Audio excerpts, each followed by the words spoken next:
आज हम लोग भारत सीटेट क्लासेस चालू किए हैं रानीगंज जामुन घाट में। इसमें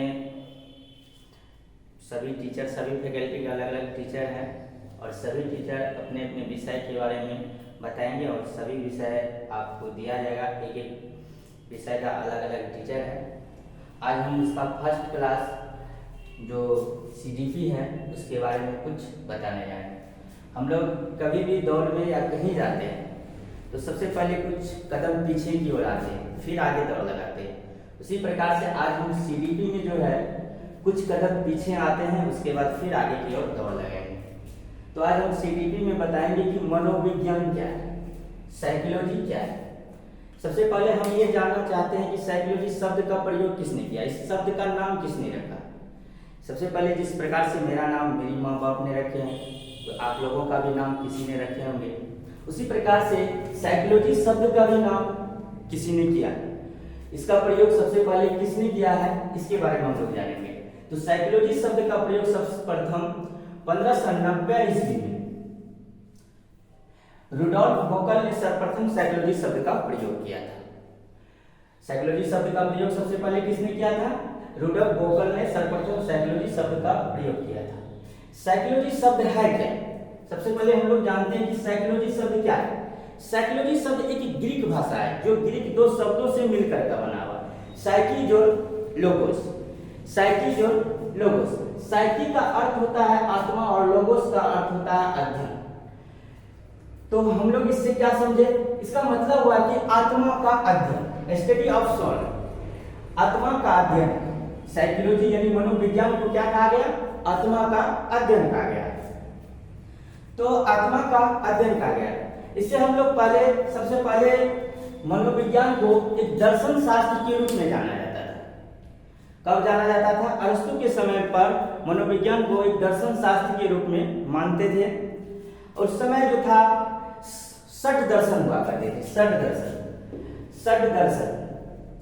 दर्शन में आता है कि 6 दर्शन होते थे, जिसमें के चार्वाक दर्शन होते हैं और सबका अपना अपना दर्शन फिलोसफी होते हैं। सबका, मेरा फिलोसफी अपना अलग है, मनोविज्ञान का फिलोसफी अलग है। सभी के शास्त्र, सभी सब्जेक्ट का अलग अलग फिलोसफी होती है। उसी प्रकार से दर्शन शास्त्र को फिलोसफी के साथ जोड़कर माना गया। तो अरस्तु के समय पर यह मनोविज्ञान को दर्शन शास्त्र के शाखा के रूप में शुरू हुआ। और इसका हम लोग चलते हैं कि इसका शुरुआत कैसे हुई, इसकी जर्नी कैसी हुई, जर्नी ऑफ साइकोलॉजी के बारे में जानते हैं। तो सर्वप्रथम क्या हुआ? मनोविज्ञान को आत्मा का विज्ञान कहा गया, यानी साइंस ऑफ सोल कहा गया।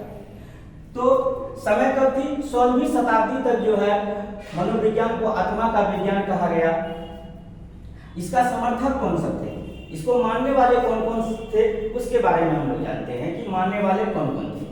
मानने वाले थे अरस्तु, प्लेटो, डेकार्टेस एवं समस्त यूनानी के जितने भी व्यक्ति थे, ये सभी मानते थे कि मनोविज्ञान जो है एक आत्मा का विज्ञान है। हम लोग आत्मा के बारे में, इसके बारे में अध्ययन करते हैं। हमारे जो अंदर होती है उसके बारे में, आत्मा के बारे में हम लोग इसका अध्ययन करते हैं।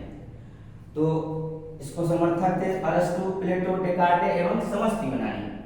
ट्रिक अगर आप याद नहीं कर सकते इसको, तो इसका ट्रिक है आत्मा से आप यूं लड़े, मतलब हुआ अ से अरस्तु, ओ से प्लेटो, यू से यूनानी और लड़े से डेकार्टेस। ये आशा कर, और इसके बाद हम लोग चलते हैं। कुछ दिनों के बाद इसको भी इसका समर्थक भी जो है नहीं मानने लगे। अब हम उसके बारे में पढ़ते हैं। चलिए, हम लोग अब इससे पहले पढ़े थे कि मनोविज्ञान को जो है दर्शन शास्त्र के विज्ञान से जोड़कर साइंस ऑफ सोल, आत्मा का विज्ञान कहा गया। फिर बात क्या हुआ? कुछ समय बाद इसका खंडन कर दिया गया।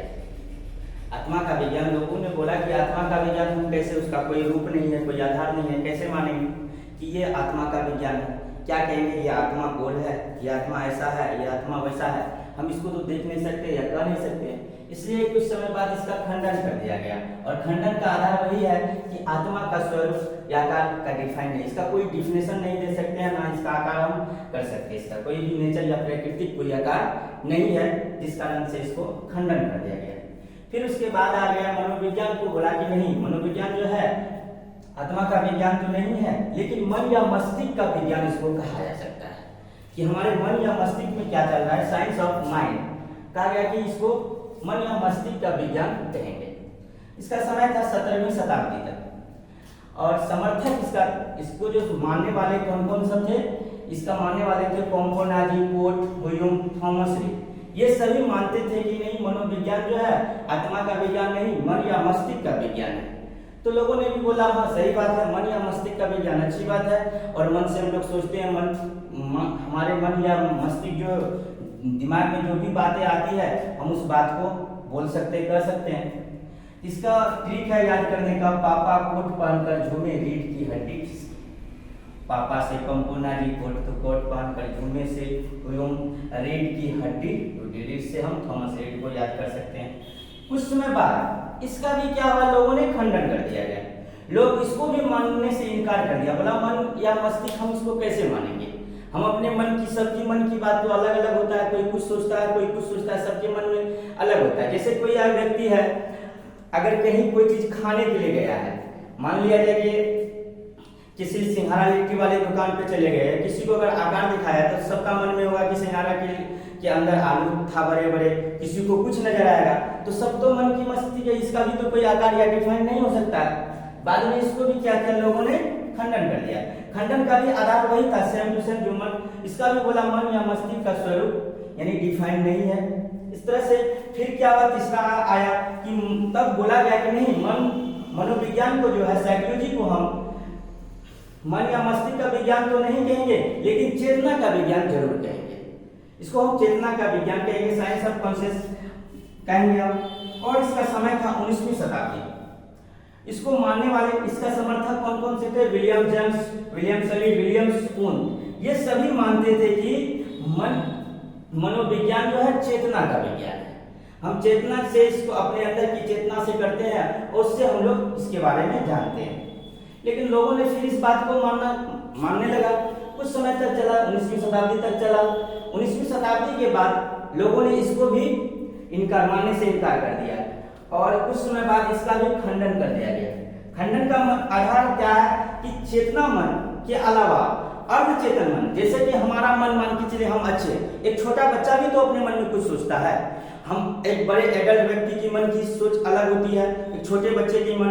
कोई ऐसा व्यक्ति है जो कि जिसके दिमाग हाफ हो या अर्ध माइंड कहा जाए, वो भी व्यक्ति तो कुछ अपने मन में सोचता है कि मैं ये करूं। सबका तो मन अलग अलग होता है, तो हम कैसे चेतना का विज्ञान कर सकते हैं? चेतना का विज्ञान या विज्ञान तो हम कर नहीं सकते। इसीलिए इसको भी क्या किया, खंडन कर दिया गया। खंडन का आधार यही है कि चेतना का मन जो है कॉन्शियस ब्रेन के अलावा अर्धचेतना, सब कॉन्शियस एवं अचेतन मन भी इंपॉर्टेंट है। ये सभी मन भी महत्वपूर्ण है, क्योंकि सबका बात अपने अपने स्थान पर महत्वपूर्ण होते हैं। ये बात माना गया। इसके बाद आ गया, इसका भी कुछ दिन के बाद खंडन कर दिया गया। और इसके बाद जो अब आएंगे उसके बारे में,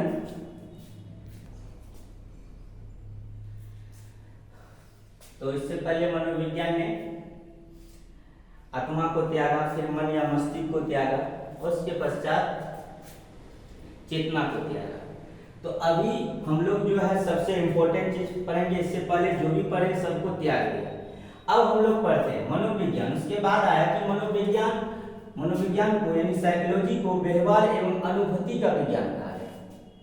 बोला कि साइकोलॉजी जो है ये व्यवहार और अनुभूति का विज्ञान है। हम किसी को व्यवहार से जान सकते हैं कि ये आगे चलकर क्या बन सकता है, ये क्या हो सकता है। तो लोगों ने इसका एक्सेप्ट किया कि नहीं, ये बात सही है और सबको भी अच्छा लगा। बोला नहीं, सच बात है कि व्यवहार एवं अनुभूति का विज्ञान है।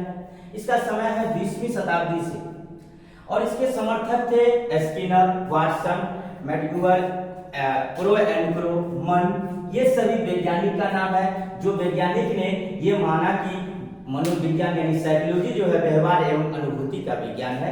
ये सभी वैज्ञानिक ने इसका समर्थन किया और माना भी कि ऑल एक्सेप्टेड। बाद में इसको सभी ने स्वीकार भी किया और अभी तक हम लोग इसको स्वीकार किए हुए हैं। और इसका एक वुडवर्थ नाम का एक वैज्ञानिक ने जिसने कहा कि मनोविज्ञान ने सबसे पहले अपनी आत्मा को त्यागा, फिर मन या मस्तिष्क को त्यागा, उसके पश्चात चेतना को त्यागा और आजकल व्यवहार एवं अनुभूति को अपनाए हुए हैं। ये वुडवर्थ ने कहा। आज कल हम लोग जो मनोविज्ञान को पढ़ रहे हैं, जो साइकोलॉजी को पढ़ रहे हैं, वह हमारा क्या है? व्यवहार एवं अनुभूति का विज्ञान है। यह संस्था रानीगंज में खुली हुई है, जामुन घाट में। और रानीगंज के जो भी वासी हो या इसके आसपास के जितने भी गांव हैं, अगर वो ऑफलाइन क्लास लेना चाहते हैं तो आ सकते हैं। मेरा नंबर जो भी है उस पर संपर्क करके आप पूछ भी सकते हैं। पूरी तरह से आपको ऑल सब्जेक्ट का नोट्स उपलब्ध कराया जाएगा। प्रीवियस ईयर का क्वेश्चन आपको रिवाइज करवाई जाएगी, सभी क्वेश्चन दिया जाएगा। आशा करते हैं कि आप लोग पहली क्लास मेरी समझ गए होंगे। जय हिंद, जय भारत।